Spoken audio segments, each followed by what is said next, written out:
This is Real News Media TV, coverage you can trust. Please like, share, subscribe, and hit the notification bell. Select all for daily news updates. Good morning, my Real News Media TV family. Thank you so much for tuning in this morning, and I'm wishing for everyone a wonderful and a productive day. And in the news this morning for June 3, 2023, St. James man charged with a 2017 murder. A man has been charged with murder after he reportedly shot and wounded two men who later succumbed to their injuries at the hospital. Charged is 25-year-old Timoy Spence, otherwise called Jeffrey or Shotty, a laborer of Irwin in St. James. The deceased have been identified as 44-year-old Andrew Walters, otherwise called Dudu, a carpenter, and the 64-year-old Donovan Johnson, a farmer, both of Tucker in St. James. Reports from the St. James Police are that on Tuesday, October 31, 2017, Walters was at home when he was pounced upon by armed men who opened gunfire, hitting him. The men then made their way onto the roadway where they saw and opened gunfire on Johnson, who was on the roadside. The gunmen escaped in the community. Both Walters and Johnson succumbed to their injuries at hospital. Spence was taken into custody on May 19, 2023 during a police-led operation, and a witness statement was recorded on May 20, 2023, police said. He was charged on Thursday, June 1, during a question-and-answer session. His court date is being finalized. Fires leave 8 homeless in St. James. A second house fire in as many days has left residents of Crawford Street in Mount Salem, St. James, worried that things may get worse. In total, 8 people, including 3 children, have been left homeless after fire partially gutted 2 structures in close proximity to each other. On Friday, a split-level building was partially destroyed, leaving 2 adults and a child homeless. There were no reported injuries, but there was a talk among some onlookers that the fire had been deliberately set. This claim has not been confirmed. According to firefighters, about 12:20 p.m., they received a call that a house was on fire. They responded with 2 units from the Barnett Street Fire Station and managed to extinguish the blaze, preventing the house from being totally destroyed. During a visit to the area, neighbors spoke little and none on the record. A few had bags packed, apparently getting ready to leave the area. One resident theorized that the fires are an attempt to rid the community of some individuals by burning them out. Friday's blaze came just hours after a neighboring dwelling went up in flames. It was allegedly torched by arsonists early Thursday morning about 5:20.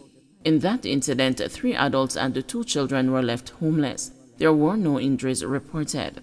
On Friday, the air in the community was thick with tension, residents clearly on the edge. "It looks like I have to sleep somewhere else tonight because I don't know if my place might be the next target," said one man. Councillor Kerry Thomas, in whose Mount Salem division the community falls, said the fires have fueled the fear already being experienced after recent murders. "It's having a similar impact. It's just an escalation of one thing added to the next, so the tension is extremely high.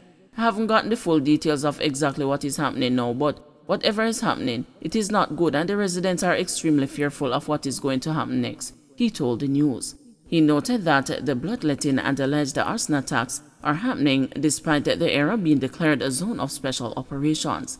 The government declares an area a ZOZO if there are reasonable grounds to believe that there is rampant criminality, gang warfare, escalating violence and murder, and the threat to the rule of law and public order.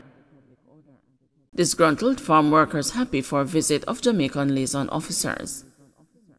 A group of Jamaican farm workers in Ontario, Canada, who on Thursday issued a distress call to media in their country after their living and working conditions went to a new low, are in high spirits following a visit from Ministry of Labour representatives to that space.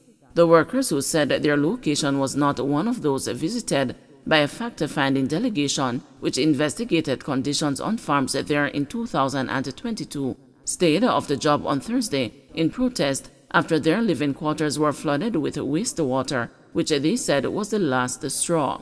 Videos sent to the news showed overflowing toilets and bathroom facilities and waterlogged flooring in the bunkhouse, which features an open-plan layout.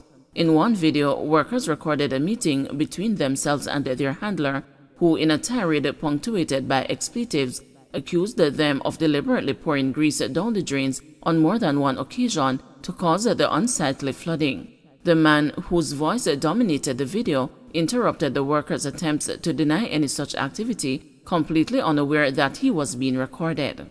On Friday, the Ministry of Labor and Social Security, in a swift response to the news, said Labor Minister Pernell Charles Jr. ordered an immediate investigation into the living conditions and the work environment of the farm workers from the location. It said liaison officers were directed to visit the location to provide a fulsome report on the conditions of the farm workers. According to the Labor Ministry, Charles Jr. and his team are committed to ensuring that Jamaican farm workers are provided with the best working and living conditions. The workers, speaking with the news on Friday, were effusive in their praises to the Jamaican media houses that publicized their plight. "Everybody happy today. Everybody in the bunkhouse say me must tell you a big thank you. Enough respect," a worker said.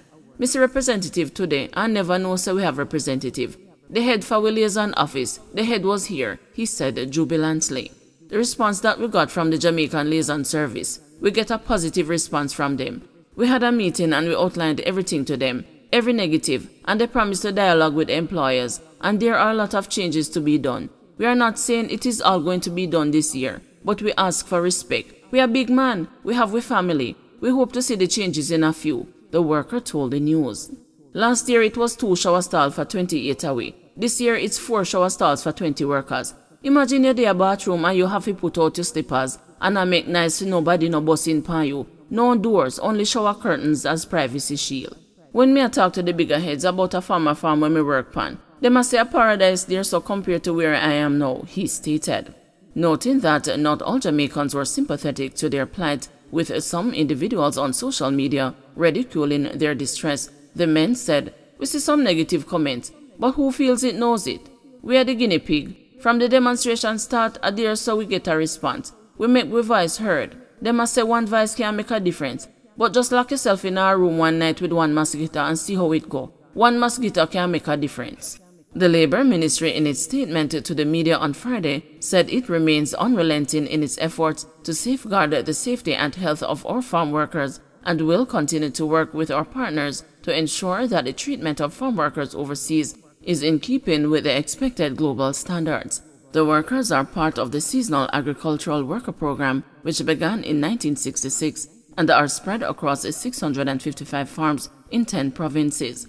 The program allows Canadian employers to hire temporary migrant workers from Mexico and 11 countries in the Caribbean to fill gaps in the country's agricultural labor market. Don't forget to like, share, subscribe, and hit the notification bell. Select all for daily news updates.